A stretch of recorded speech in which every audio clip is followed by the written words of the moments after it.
The dirt was in her mouth when she heard the sound. Something massive tearing through the earth above her coffin. Claws raking wood with such violence that splinters rained down on her face before the lid exploded inward and moonlight flooded the grave along with his impossibly beautiful, impossibly furious face. Wait, before the next revelation happens. If this mystery has already captivated you, let us know where you're following this story from. To make sure you don't miss any unexpected alliances or awakened powers, subscribe and join our circle. The game is about to change. Now, back to the scene. Elara Thorne had been buried for 3 hours when Cassius Nightshade pulled her from the ground. She knew this because she'd counted every second, every prayer, every scream that had died in her throat as the air grew thinner. The alpha vampire's hands, pale as carved marble, strong as iron, closed around her arms and lifted her as though she weighed nothing at all. She gasped, choking on dirt and terror and the impossible rush of cold night air. Her wedding dress, once white, was now brown with soil and blood. The blood was hers. It had come from the beating they'd given her before throwing her into the coffin, before lowering her into the earth while her own father stood watching with eyes as cold as winter stones. "Breathe," the vampire commanded, and his voice was like dark honey, smooth and rich and entirely too calm for a creature who had just ripped through 6 feet of packed earth. "You're safe now." Safe? The word was almost funny. Elara wanted to laugh, but when she opened her mouth, only a sob came out. She was in the arms of a vampire, the alpha of the Nightshade clan, the most feared creature in 5 territories. And somehow, impossibly, she did feel safer than she had in the manor house that had been her prison for 23 years. Cassius set her on her feet, though he kept one hand at her elbow when her legs threatened to buckle. The cemetery spread around them like a garden of stones, ancient oaks casting long shadows in the moonlight. Her grave was fresh, the dirt piled high beside it. Someone had even placed flowers on top, white roses, her mother's favorite. Her mother had been dead for 10 years. "How did you know?" Elara's voice came out as a rasp, her throat raw from screaming. "How did you know they'd buried me here?" Cassius tilted his head, studying her with eyes that gleamed red in the darkness. He was tall, powerfully built, with black hair that fell past his shoulders, and features so perfect they seemed carved by an artist who understood beauty on a fundamental level. "I have eyes everywhere, Miss Thorne," he said, "particularly in places where injustice thrives. When I heard that Magistrate Thorne had condemned his own daughter to death by burial for the crime of telling the truth about his corruption, I found myself intrigued." "Intrigued?" Elara wiped dirt from her face with trembling hands. "I was buried alive, and you were intrigued?" "I was also somewhat irritated," Cassius admitted. "I've been investigating your father for months. His dealings with the Crimson Brotherhood, his embezzlement of municipal funds, his arrangement of convenient deaths for anyone who questioned his authority. You could have been a valuable witness. Dead witnesses are considerably less useful." So that was it. He hadn't saved her out of compassion or even basic decency. He'd saved her because she was useful. Elara should have expected nothing more from a vampire, even an alpha. They were predators after all. Everything they did served their own interests. Still, he had saved her. That counted for something. "What do you want from me?" she asked, forcing herself to meet his gaze even though every instinct screamed at her to look away. You never looked an alpha vampire directly in the eyes. It was a challenge, a provocation. But Ilara had already been beaten, condemned, and buried alive. What more could he do to her? Cassius smiled, and his fangs glinted in the moonlight. I want you to testify against your father. I want every corrupt official in Ashwood brought to justice. I want the Crimson Brotherhood exposed and dismantled. And I want you to help me do it. In exchange for what? My life? Ilara laughed, and this time it came out bitter. You've already given that, apparently. What else could you possibly offer? Protection, Cassius said simply. Revenge. A chance to ensure that what your father did to you, what this entire city allowed him to do, never happens to anyone else. Is that not enough? It should have been. It was more than enough. But Ilara had learned, in her 23 years of life, that nothing came without a price, especially not gifts from vampires. What's the catch? She demanded. Cassius's smile widened slightly, as though he approved of her suspicion. The catch, Miss Thorne, is that you'll have to trust me. You'll have to come with me, stay under my protection, and work with me to gather evidence. You'll be living in my household. You'll be seen as mine. And that will paint a target on your back that will make your father's persecution look like a gentle warning. I'm already dead, Ilara pointed out. According to the city records, I was executed this afternoon for treason and heresy. What more can they do to me? Oh, they can do considerably more, Cassius assured her. Particularly if they discover you're not only alive, but allied with me. The Crimson Brotherhood has been trying to eliminate me for a century. If they know I've taken you under my protection, they'll use every resource at their disposal to kill you. Not quickly, not mercifully. They'll make an example of you that will terrify anyone else who might think of opposing them. Ilara looked down at her ruined wedding dress, at the dirt under her fingernails, at the bruises blooming purple and black across her arms. Her father had arranged her marriage to Lord Blackwood, a member of the Crimson Brotherhood, and a man known for his cruelty to his wives. All three of his previous wives had died under mysterious circumstances. When Ilara had refused the marriage and threatened to expose her father's crimes, he'd simply had her eliminated. Almost eliminated. She looked back up at Cassius. When do we start? The vampire's eyes gleamed with something that might have been approval or might have been hunger. With vampires, it was sometimes hard to tell the difference. We start, he said, by getting you somewhere safe. And then we start gathering weapons. He held out his hand. Ilara stared at it for a long moment. This pale, perfect hand that had torn through earth and wood to reach her. A hand that belonged to a creature who drank blood to survive, who had lived for centuries, who was as far from human as anything could be. She took it. Cassius pulled her close, one arm wrapping around her waist with casual strength.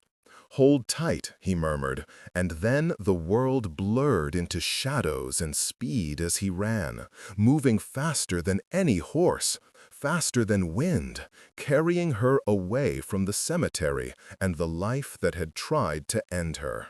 They traveled through the darkness for what felt like hours, but was probably only minutes. Ilara clung to Cassius, her face pressed against his chest, feeling the strange wrongness of his body. Too cold, too still, no heartbeat, no breath. He was dead and yet moving, powerful and graceful and utterly inhuman. When he finally stopped, they were standing before a massive estate on the outskirts of Ashwood, the Nightshade Manor. Ilara had seen it from a distance before, a Gothic masterpiece of dark stone and towering spires, but should never imagine she'd set foot inside its walls. "Welcome to your new home," Cassius said, setting her down gently, at least temporarily. The manor's front doors opened before they reached them, revealing a tall, elegant woman with silver hair and eyes the color of amber. She wore a deep purple gown that seemed to shimmer in the lamplight, and when she smiled, her fangs were every bit as prominent as Cassius's. "So, this is the girl who spoke truth to power," the woman said, her voice rich with amusement. "She's half dead, covered in dirt, and still has more spine than most of the council members I've met. I like her already." "Ilara Thorn, this is Seraphine Nightshade," Cassius said, "my second in command and the most dangerous woman you'll ever meet.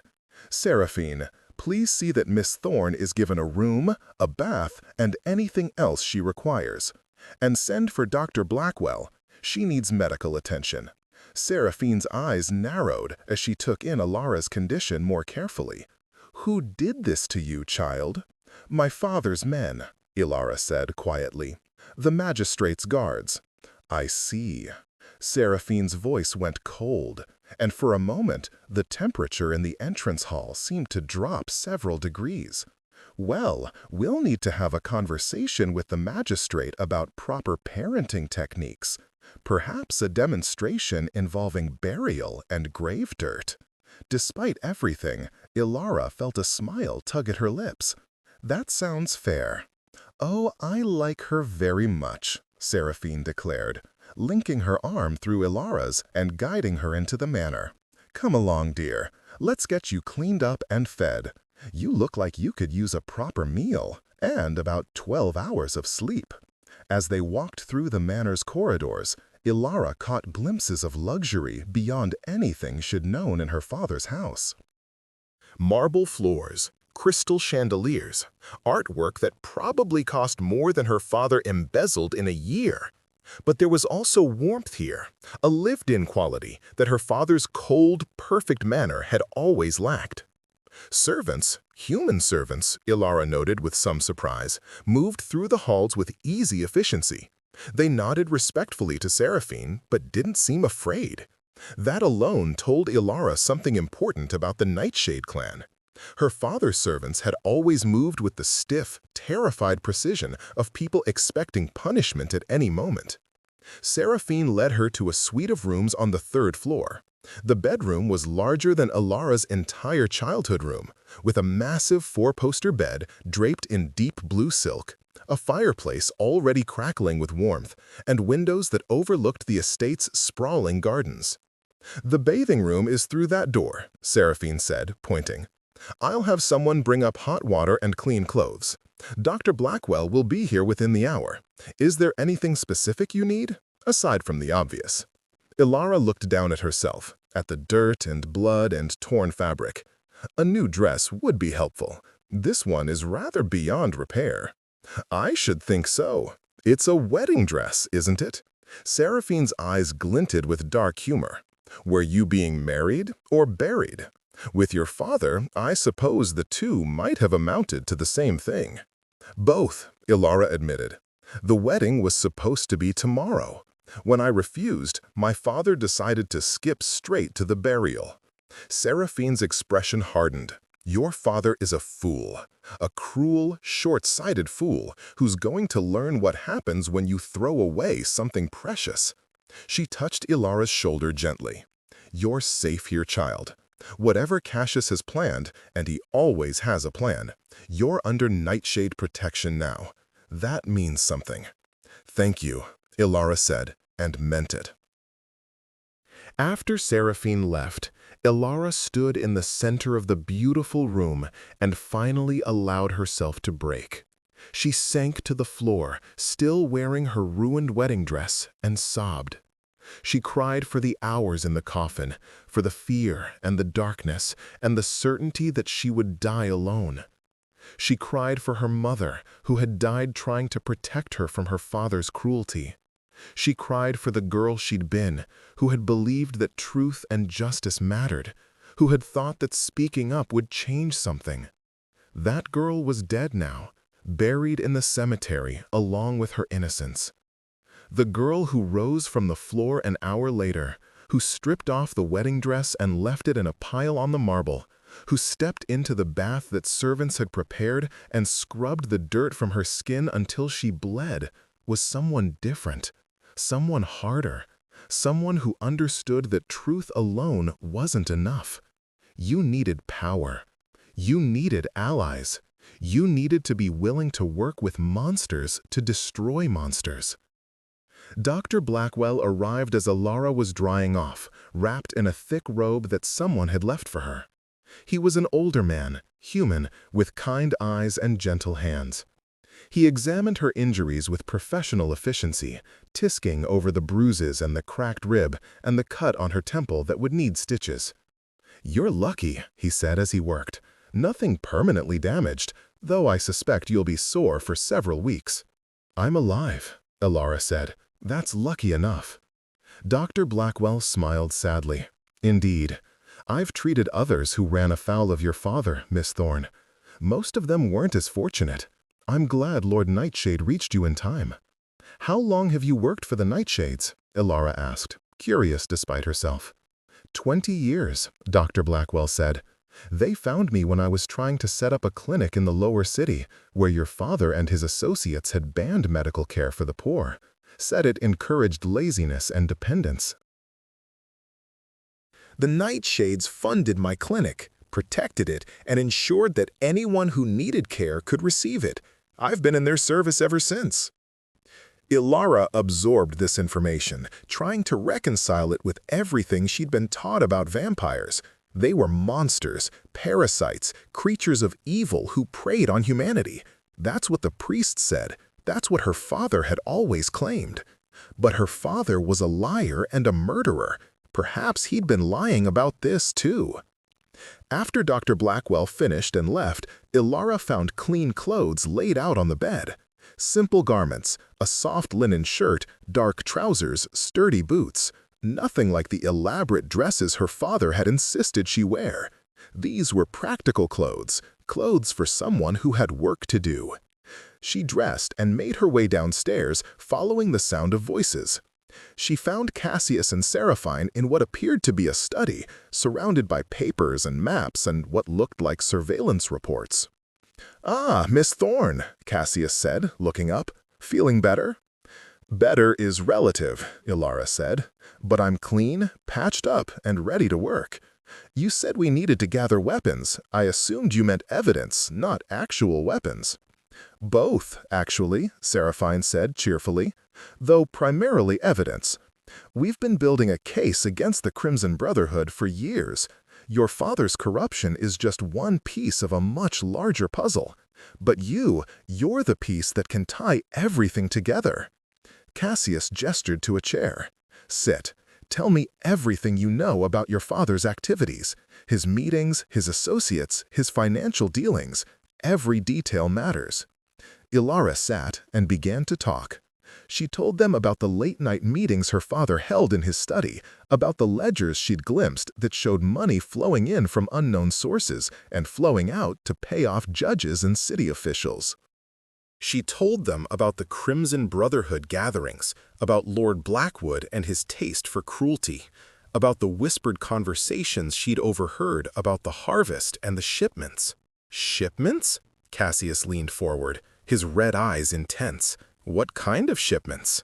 "I don't know," Ilara admitted, "but they talked about them like they were valuable and dangerous, something that had to be kept secret at all costs." Cassius and Seraphine exchanged a look that Ilara couldn't quite read. "Blood trade," Seraphine said quietly. "It has to be. They're harvesting blood from the poor districts and selling it on the black market." Ilara's stomach turned. "From living people?" "Sometimes," Cassius said grimly.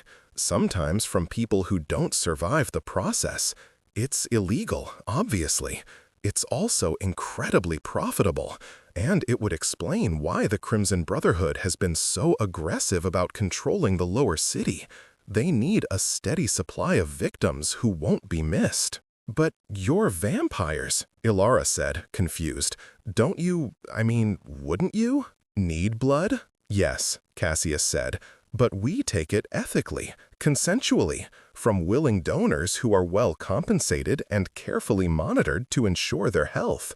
What the Crimson Brotherhood is doing is slavery and murder. It's an abomination even by vampire standards, especially by our standards, Seraphine added. The Nightshade clan has spent centuries trying to build a sustainable, ethical relationship with humanity. The Crimson Brotherhood represents everything we fought against. They're the reason humans fear us. They're the reason the church preaches that all vampires are monsters. Ilara processed this, her worldview shifting again. So this isn't just about bringing down my father. It's about stopping a blood trafficking ring. Exactly, Cassius said. And you're going to help us do it. You know your father's schedules, his habits, his weaknesses. You can help us get the evidence we need to expose the entire operation. And then what? Ilara asked. You hand the evidence to the authorities? The same authorities my father has been bribing for years? Cassius smiled, and it wasn't a pleasant expression. We hand the evidence to the authorities who aren't corrupt, and we make sure the corrupt ones go down with the Brotherhood. It will be a purge, Miss Thorne, thorough and merciless. By the time we're finished, Ashwood will have an entirely new government. That's ambitious, Ilara said. We're vampires, Seraphine said with a shrug. We think in centuries, not years. We can afford to be ambitious.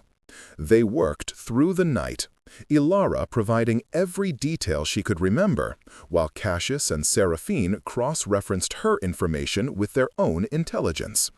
As dawn approached, Cassius finally called a halt. You need rest, he said to Ilara. Human rest, at reasonable human hours. We'll continue tomorrow evening. What about you? Ilara asked. Do you sleep during the day? We rest, Cassius said. We don't require sleep the way humans do. But sunlight is uncomfortable. We're stronger at night.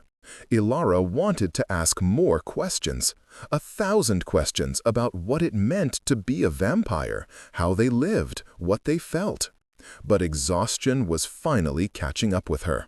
The adrenaline that had kept her going was fading, and her body was reminding her that she'd been beaten and buried alive less than 12 hours ago. She made her way back to her room and collapsed onto the bed. Sleep claimed her almost instantly, and for once she didn't dream. She woke to the sound of screaming. Ilara bolted upright, her heart pounding, and realized the screams were coming from outside. She ran to the window and looked out to see torches in the darkness, dozens of them, and armed men surrounding the estate. "Nightshade!" a voice bellowed. "Send out the girl. Send out Ilara Thorne, and well, let the rest of you live." Ilara's blood ran cold. They'd found her. Somehow, impossibly, they'd tracked her to the Nightshade estate. Her door burst open, and Seraphine strode in, fully armed with weapons Ilara couldn't even name. "Get dressed," the vampire said curtly. "Combat clothes. We're under siege." "I should go to them," Ilara said. "If they want me, I should—" "Don't be stupid," Seraphine snapped. "They'll kill you the moment they have you, slowly and publicly to send a message. Besides, you're under Nightshade protection now. We don't surrender our people, ever." Cassius appeared in the doorway behind Seraphine. "How many?" he asked. 40 men, maybe 50. Mercenaries from the look of them. Well-armed and well-trained. The Brotherhood isn't playing games. "Neither are we," Cassius said. His eyes found Ilara. "Stay here. Stay away from the windows. This will be over soon." "I can fight," Ilara said. I know how to use a sword. My mother taught me before she died." Cassius studied her for a long moment. "Can you kill?" The question hung in the air. Ilara thought about her father, about the men who had beaten her and thrown her in a coffin, about Lord Blackwood and his dead wives. She thought about the people in the lower city who were being bled dry to fuel the Brotherhood's greed. "Yes," she said, "I can kill." Cassius smiled, and this time it was approving. "Good. Seraphine, arm her. Let's show the Brotherhood what happens when they attack a Nightshade holding." What followed was carnage. Ilara had never seen vampires fight before. She'd heard stories, of course, tales of their impossible speed and strength, their savagery in battle, but stories couldn't prepare you for the reality. Cassius moved through the mercenaries like death incarnate, faster than the eye could follow. Men fell before they could even swing their weapons. Blood painted the ground.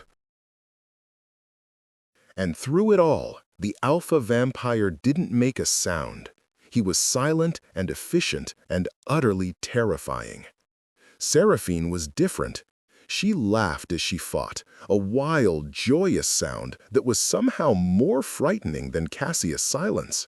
She wielded twin blades with artistic precision, and she clearly enjoyed her work. Ilara stayed back with a handful of the Nightshade clan's human guards, but when 3 mercenaries broke through the perimeter and came charging toward the manor, she stepped forward with the sword Seraphine had given her. The first man went down easy. She'd been better trained than he expected, and her blade found his throat before he could adjust. The second managed to block her first strike, but he was fighting angry, and she was fighting desperate.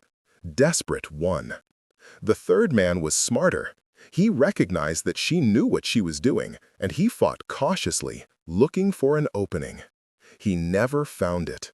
Cassius appeared behind him, moving so fast he seemed to materialize out of shadow, and broke the man's neck with casual efficiency. "Well fought," the vampire said to Ilara, and then he was gone again, a blur of motion heading toward another cluster of mercenaries. The battle lasted less than an hour. When it was over, the grounds of Nightshade Manor were littered with bodies.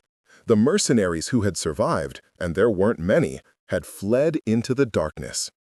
Ilara stood in the aftermath, her sword still in her hand, blood on her clothes that wasn't her own. She felt numb. She'd killed 2 men tonight, 2 human beings. "Don't," Seraphine said, appearing beside her. "Don't start questioning yourself. Those men came here to kill you, to kill all of us. You did what you had to do. That's all." "Is it always like this?" Ilara asked. "Living with you, fighting and killing and—" "No," Cassius said, joining them. There was blood on his hands, on his face, soaked into his black clothes. "Usually, it's much quieter." But the Brotherhood knows we're a threat now. They'll keep coming until we destroy them or they destroy us. There's no middle ground anymore. "Good," Ilara said, and she meant it. The numbness was fading, replaced by something colder and harder. "Because I don't want middle ground. I want them destroyed. All of them." Cassius's eyes gleamed red in the darkness. "Then we're in agreement. Come dawn, we start gathering evidence in earnest. By the time we're finished, the Crimson Brotherhood will be nothing but a memory." They spent the next week planning. Cassius had contacts throughout Ashwood, servants in the right houses, merchants who saw everything, guards who could be bought or persuaded. Through them, they learned about a gathering the Brotherhood was planning, an auction, a blood auction.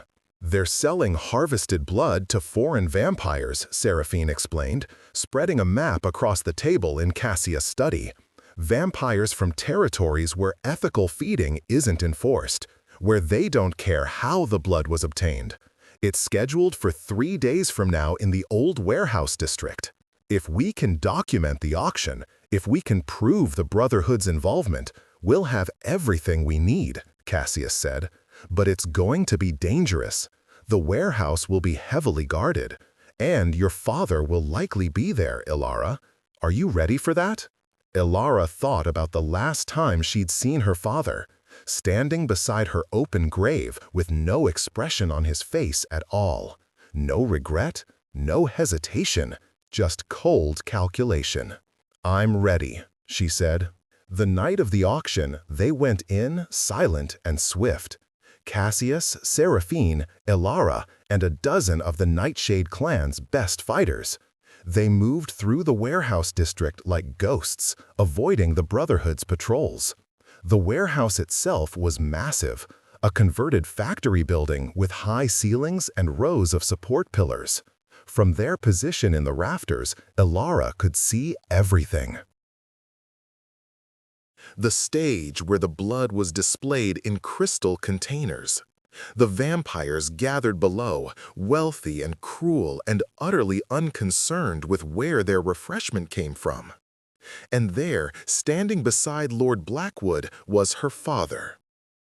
Magistrate Thorn looked older than Ilara remembered, grayer, more worn. But his eyes were the same, cold and calculating and empty of anything resembling love or compassion. "I'm going to be sick," Ilara whispered. "No, you're not," Cassius said quietly beside her. "You're going to be strong. You're going to watch. You're going to remember every face down there. And when this is over, you're going to help me make sure every single one of them faces justice." The auction began.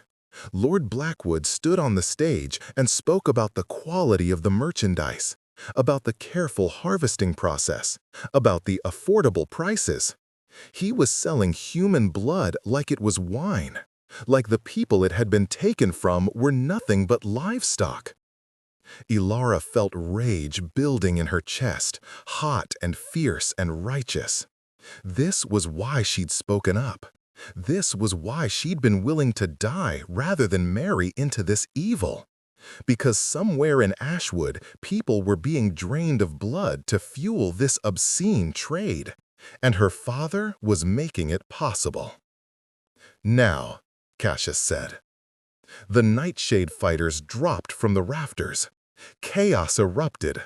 Vampires scattered, guards drew weapons.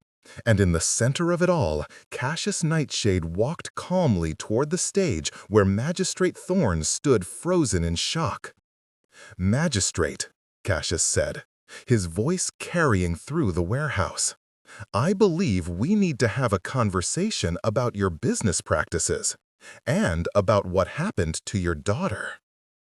Ilara's father went pale. "She's dead. I had her executed for treason." "Did you?" Cassius smiled, and it was the smile of a predator who's cornered its prey. "Ilara, would you like to correct your father's misconception?" Ilara stepped out of the shadows, into the light, and watched her father's face go from pale to gray. For a moment, she thought he might actually faint. "Hello, father," she said. "I've come back from the dead, and I've brought evidence of everything you've done. Every bribe, every murder, every drop of blood you've traded. It's over."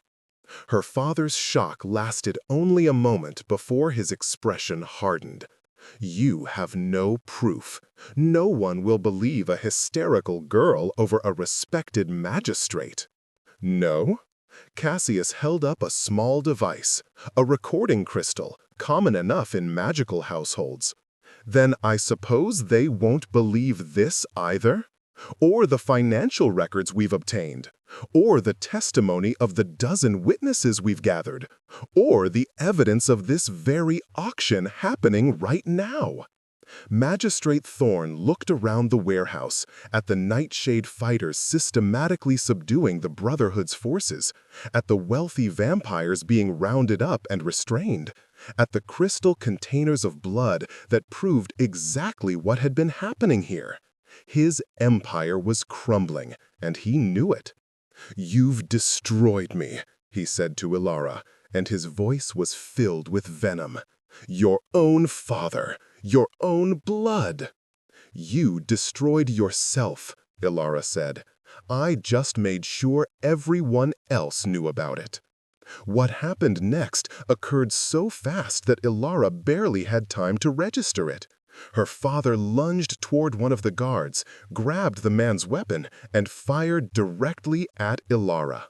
She never even saw the shot, but she felt the impact, felt Cassius slam into her, knocking her aside, felt them both hit the ground hard.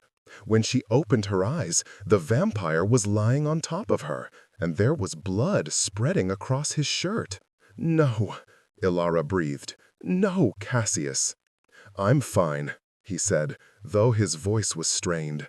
"Silver bullet. Hurts like hell, but I'll heal. Are you injured?"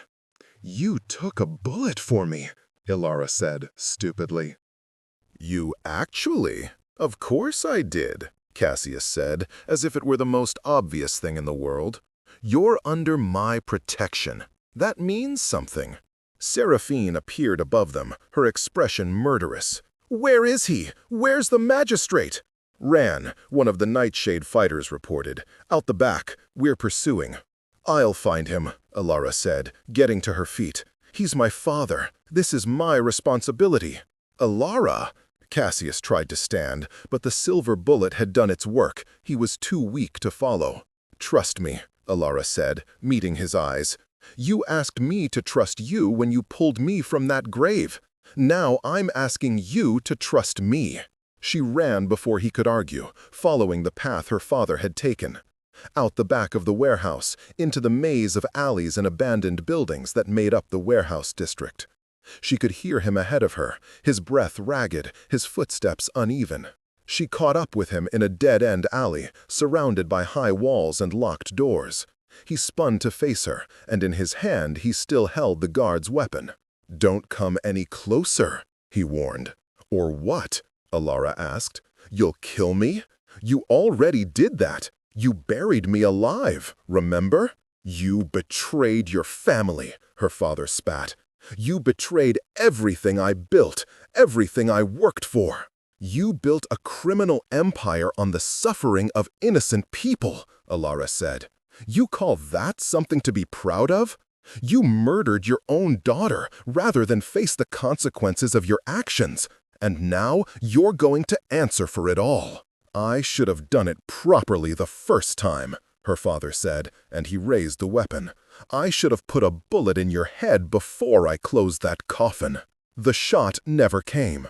Seraphine dropped from the rooftop above, landing between Ilara and her father with supernatural grace. She moved faster than human eyes could follow, disarming the magistrate and forcing him to his knees. "That's enough," the vampire said coldly. "You've done enough damage for one lifetime, Magistrate Thorn. It's time to face justice."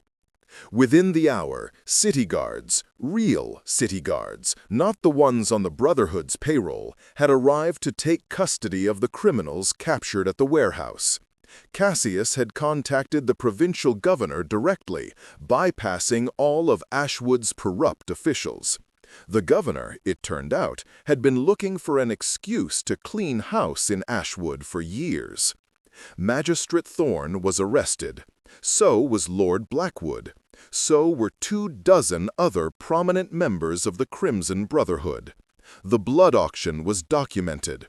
The evidence was collected. And by dawn, the whole city knew what had been happening in their midst. Ilara stood in the Nightshade Manor gardens 3 days later, watching the sunrise paint the sky in shades of gold and pink. The city was in chaos. The provisional government the governor had installed was struggling to maintain order. Trials were being scheduled. The Crimson Brotherhood's assets were being seized. And through it all, the Nightshade clan had remained in the shadows, their involvement carefully concealed.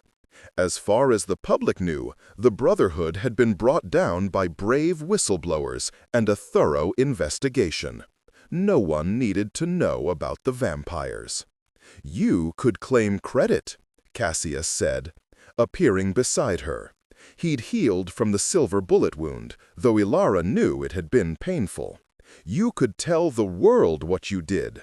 You'd be celebrated as a hero. I don't want to be a hero, Ilara said. I just wanted to stop them. Mission accomplished. So, what will you do now? Cassius asked. You're free. Your father can't hurt you anymore. The Brotherhood is destroyed. You could go anywhere, do anything. Ilara had been thinking about this question for days. She'd been given a second chance at life, literally pulled from a grave. The question was, what to do with that life? I want to stay, she said, turning to face him. I want to work with you. There are other cities like Ashwood, aren't there? Other places where the Brotherhood operates, where people are suffering. You said you think in centuries, that you can afford to be ambitious. Well, I want to be part of that ambition. Cassius studied her with those ancient red eyes, and for the first time since she'd met him, he looked surprised. You want to hunt criminals with vampires for the rest of your life? Why not? Ilara asked. I'm already dead, remember? According to official records, I was executed for treason. Ilara Thorne is gone. I can be anyone now, do anything. And what I want to do is make sure what happened to me doesn't happen to anyone else. It's dangerous work, Cassius warned. You saw what happened at the warehouse. That won't be the last time someone tries to kill you. The Brotherhood has operations in a dozen cities. They won't forget what you did here. Good, Ilara said fiercely. Let them remember. Let them know that there are consequences for their actions. Let them fear the truth. Cassius was quiet for a long moment. Then he smiled, a real smile, warm and genuine. Very well. Welcome to the Nightshade clan, Ilara Thorne. Though we'll need to give you a new name, a new identity. Ilara Ashwood, she said immediately, after the city I saved, and as a reminder of where I came from. Ilara Ashwood, Cassius repeated, testing the name. I like it. It has a certain poetry to it. Seraphine appeared from inside the manor, carrying a tray with tea and breakfast pastries. Are we celebrating? Please tell me we're celebrating. I do love a good celebration. Miss Thorne, Miss Ashwood, rather, has agreed to join us permanently, Cassius said. Excellent! Seraphine set down the tray and pulled Ilara into an unexpected hug. I knew you were one of us from the moment Cassius dragged you out of that grave. Welcome to the family, darling. Family. The word settled into Ilara's chest, warm and solid. She'd lost her mother years ago, and her father had never been family in any meaningful sense. But these vampires, these ancient creatures who should have been monsters, had become something more. They'd protected her, trusted her, fought beside her. So, what's our next mission? Ilara asked, accepting a cup of tea from Seraphine. Cassius pulled a letter from his pocket.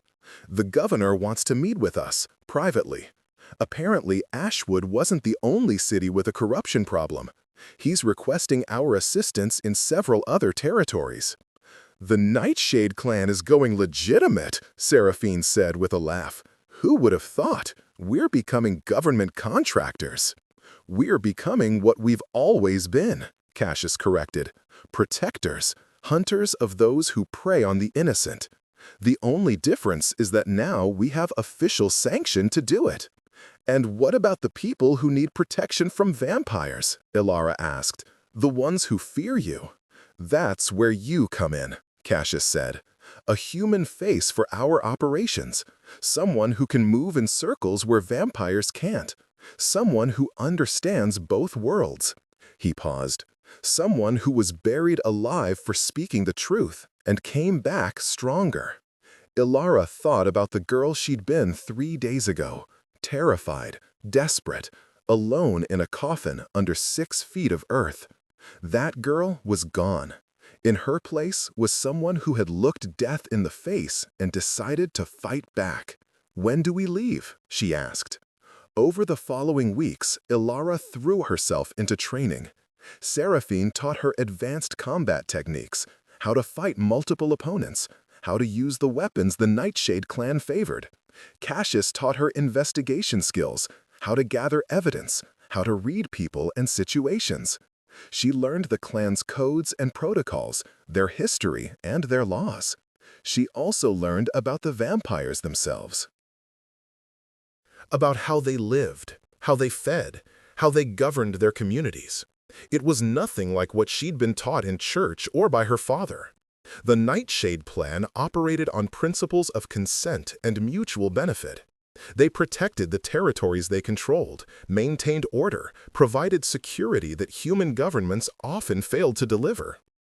"We're not monsters," Cassius explained one evening as they reviewed case files in his study. "Or rather, we can be monsters, but we choose not to be. That choice defines us." "What about the ones who don't make that choice?" Ilara asked. "Vampires like the ones at the blood auction." "We hunt them," Cassius said simply. "It's been my life's work for 2 centuries. Hunting rogue vampires, dismantling criminal operations like the Brotherhood, trying to build a world where humans and vampires can coexist peacefully. It's slow work, frustrating work, but it matters." "Why?" Ilara asked. "Why do you care so much? You could just feed on whoever you wanted, take what you need. You're stronger than humans, faster, practically immortal. Why spend centuries fighting for justice?"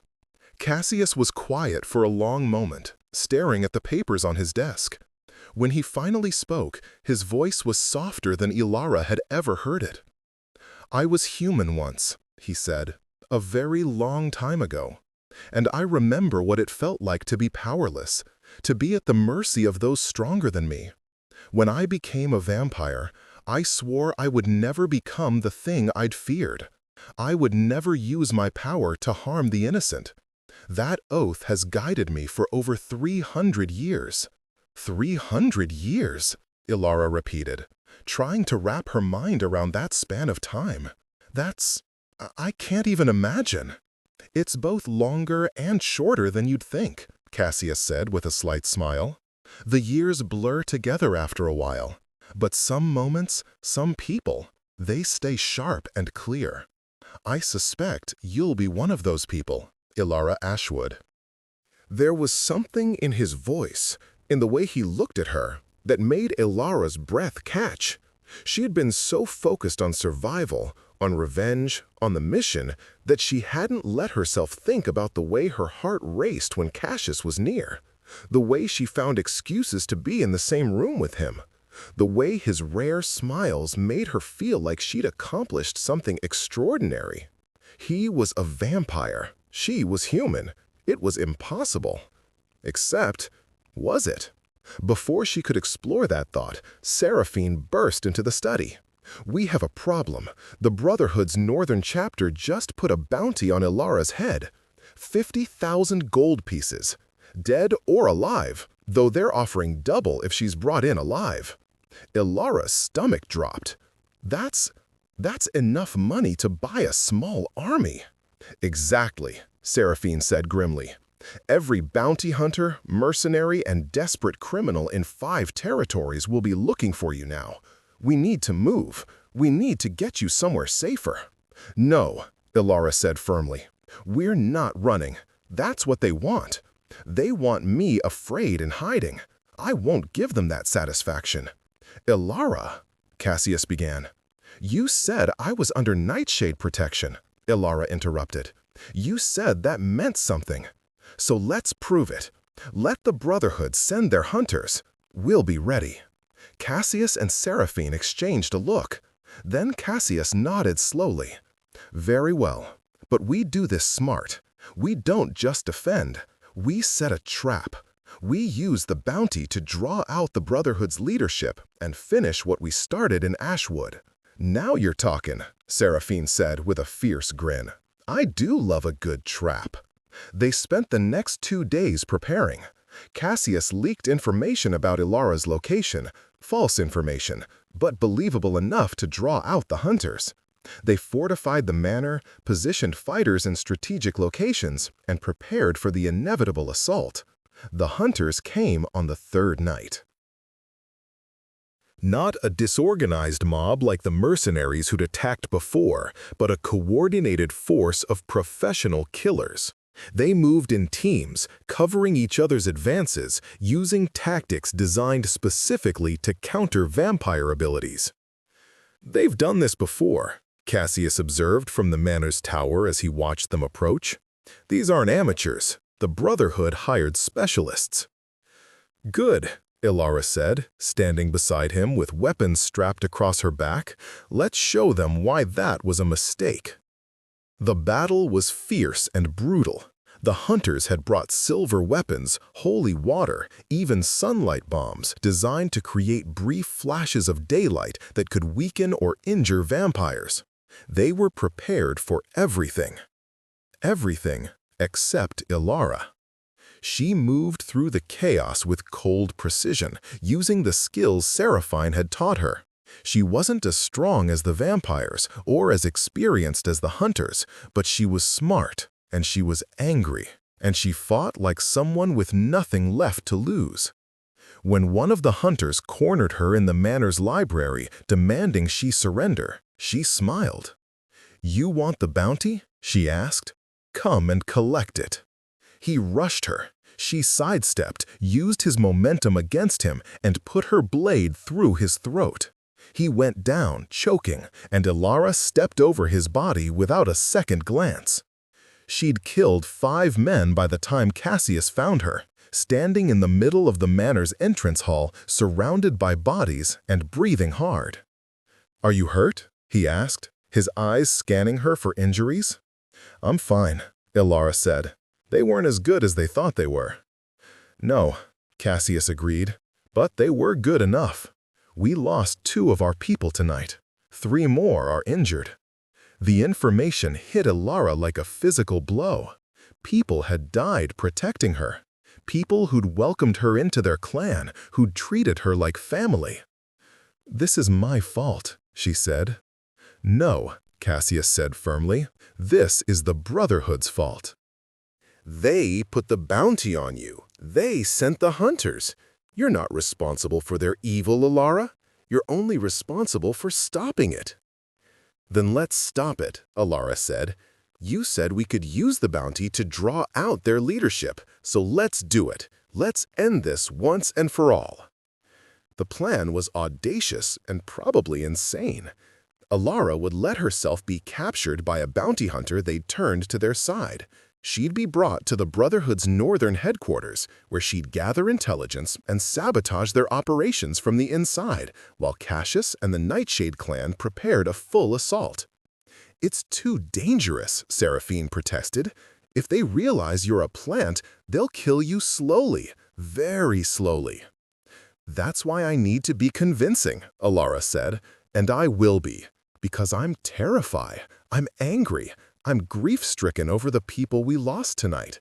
That's all real. I just need to channel it in the right direction." Cassius looked like he wanted to argue, but finally he nodded. "I don't like this plan, but I can't think of a better one, and time is running out. The Brotherhood knows we're a threat now. They'll be preparing their own offensive. We need to strike first." 3 days later, Ilara found herself bound and gagged in a carriage rolling toward the Brotherhood's stronghold in the northern city of Ravenport. The bounty hunter they'd turned, a grizzled man named Marcus, who'd lost his daughter to the blood trade, played his role perfectly, treating Ilara roughly enough to be believable, but carefully enough not to actually hurt her. When they arrived at the Brotherhood's headquarters, a converted fortress on the outskirts of Ravenport, Ilara was dragged before the Northern Chapter's leadership. And there, sitting in a chair like a throne, was someone she recognized. Lord Blackwood. "My dear Miss Thorne," he said, his voice dripping with false courtesy. "Or should I say Miss Ashwood? I must say, you've caused us quite a bit of trouble." Your little crusade in Ashwood was most inconvenient. Not as inconvenient as what's coming, Ilara said, meeting his eyes without flinching. You think this ends with me? The Nightshade clan knows everything. The provincial governor knows everything. You're finished. Am I? Lord Blackwood stood and walked toward her with slow, deliberate steps. The governor knows what we've allowed him to know. Ashwood was regrettable, but hardly fatal to our operations. We have chapters in 16 cities, allies in every major territory. The blood trade is too profitable, too useful for it to simply vanish because one idealistic girl and her vampire friends exposed a single operation. He stopped in front of her, close enough that she could smell the expensive cologne he wore, close enough to see the complete absence of humanity in his eyes. But you, my dear, you're going to serve a different purpose. We're going to make an example of you. We're going to show everyone what happens to those who oppose the Crimson Brotherhood. And when we're finished with you, we're going to hunt down every last member of the Nightshade clan and do the same to them. You can try, Ilara said. Lord Blackwood smiled. Oh, I'm not going to try. I'm going to succeed. You see, we have a secret weapon, something the Nightshades don't know about, something that's going to change everything. He gestured, and guards brought forward a woman in chains. She was pale, emaciated, and her eyes were glazed. But there was something wrong with her, something that made Ilara's skin crawl. This is what happens when you mix vampire blood with certain rare herbs, Lord Blackwood explained. You create something new, something controllable. A vampire without will, without conscience, that follows orders absolutely. We call them thralls, and we have an army of them. Ilara's blood ran cold. An army of vampires under the Brotherhood's control. That changed everything. The Nightshade clan's assault would be walking into a massacre. She needed to warn them, but how? The answer came that night when she was locked in a cell deep in the fortress. Marcus, still playing his role as a bounty hunter, was allowed to visit her. The Brotherhood wanted information about the Nightshade clan, and they thought he might extract it. They have thralls, Ilara whispered urgently as soon as the guards were out of earshot. Controlled vampires, an army of them. You need to get word to Cassius. He can't assault this place. It's a trap. Marcus's face went grim. I'll find a way to get a message out, but Ilara, even if I warn them, they're not going to abandon you. Cassius will come anyway. I know, Ilara said. That's what I'm counting on. We just need to make sure he's prepared for what he's walking into. Over the next 2 days, Ilara endured interrogation. The Brotherhood wanted to know everything about the Nightshade clan, their numbers, their defenses, their weaknesses. She fed them false information mixed with just enough truth to be believable, playing the part of a frightened girl who was breaking under pressure. All the while, she was mapping the fortress in her mind. Guard rotations, weapon stores, the location of the Thrall army. Everything Cassius would need to know. On the 3rd night, Lord Blackwood came to her cell personally. Tomorrow, he said, we're going to conduct your public execution, right here in Ravenport's main square. Everyone will see what happens to traitors and conspirators. And when the Nightshade clan tries to rescue you, and they will try, we'll be ready with our thralls. We'll destroy them all in one glorious battle. You're going to fail, Ilara said, putting every ounce of conviction she could into her voice. You underestimate Cassius Nightshade. You always have. Do I? Lord Blackwood leaned close to the bars of her cell. Let me tell you something about your precious alpha vampire. 300 years ago, I was the one who turned him. I made him what he is.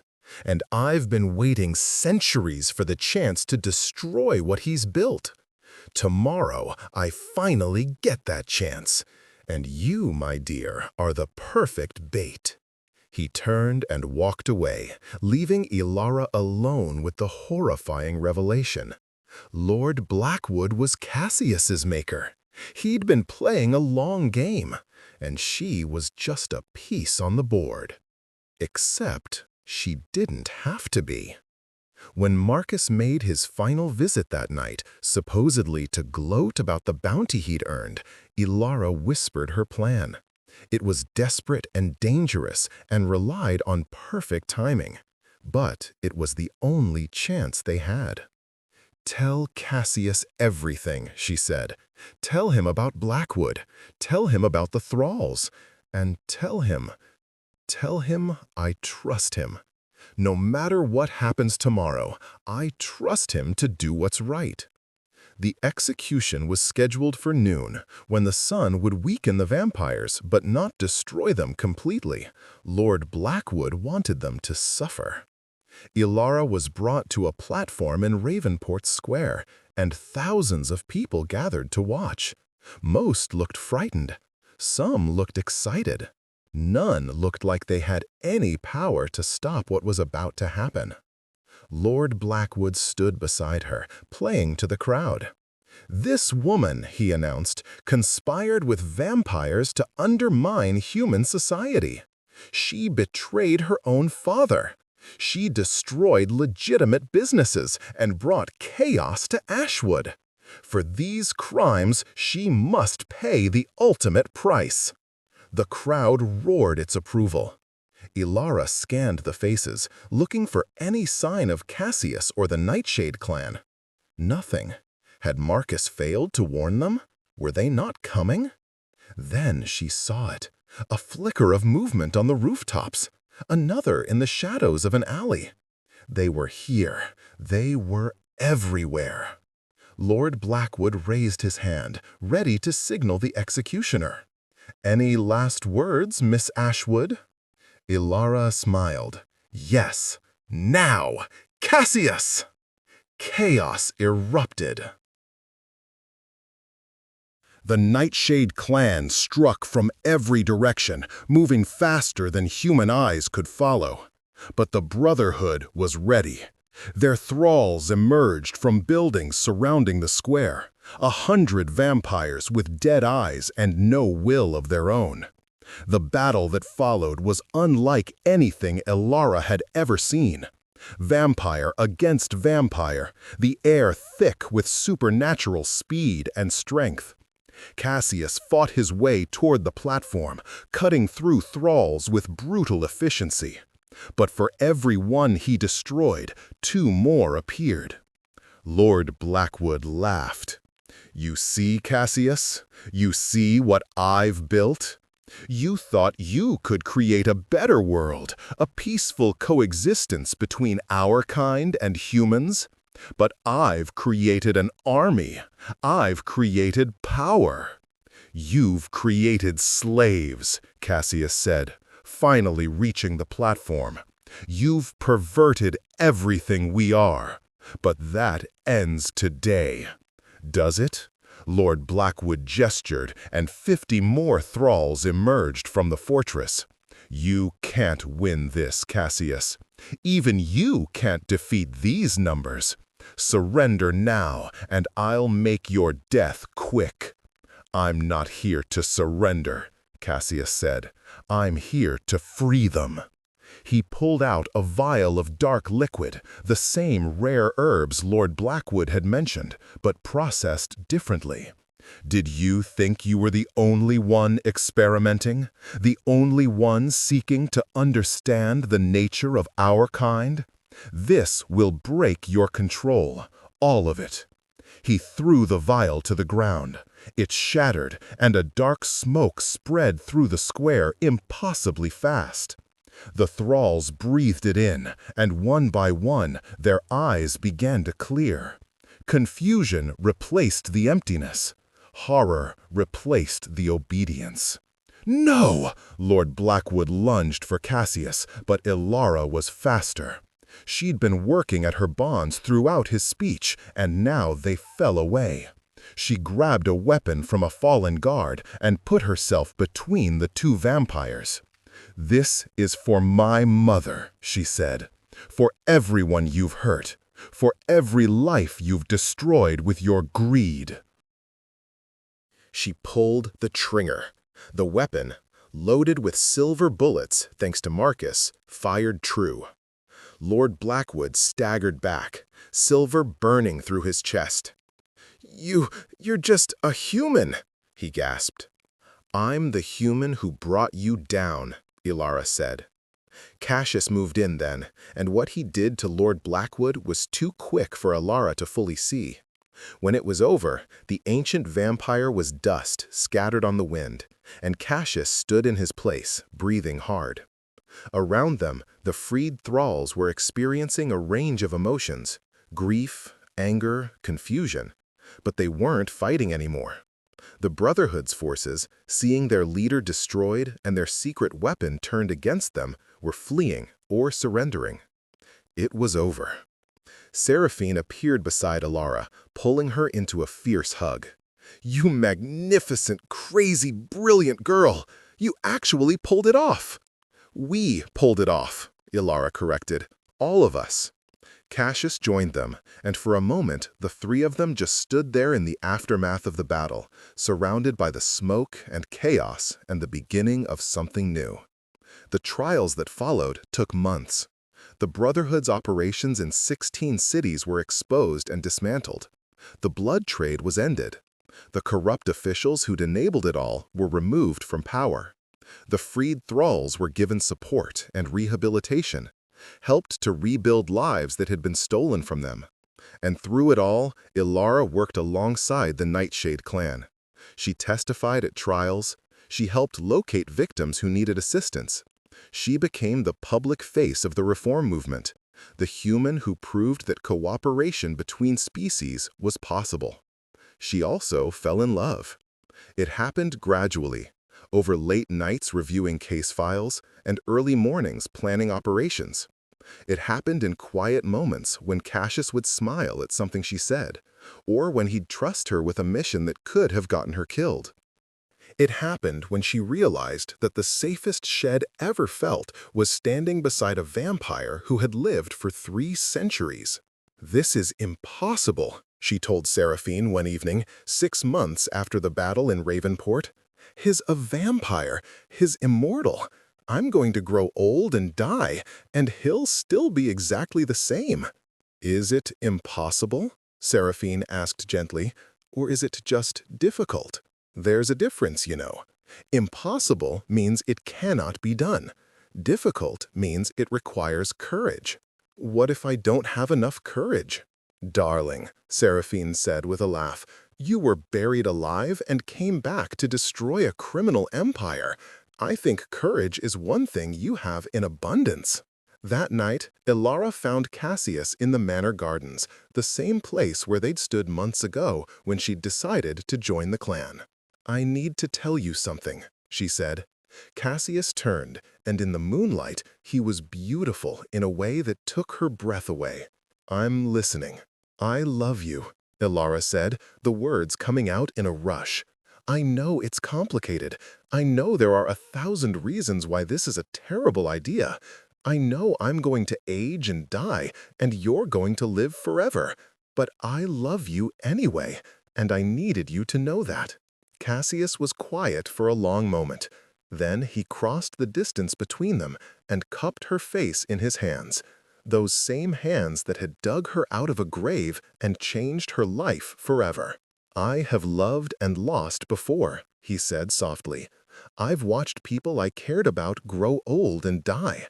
I've sworn never to put myself through that pain again. But then you came into my life.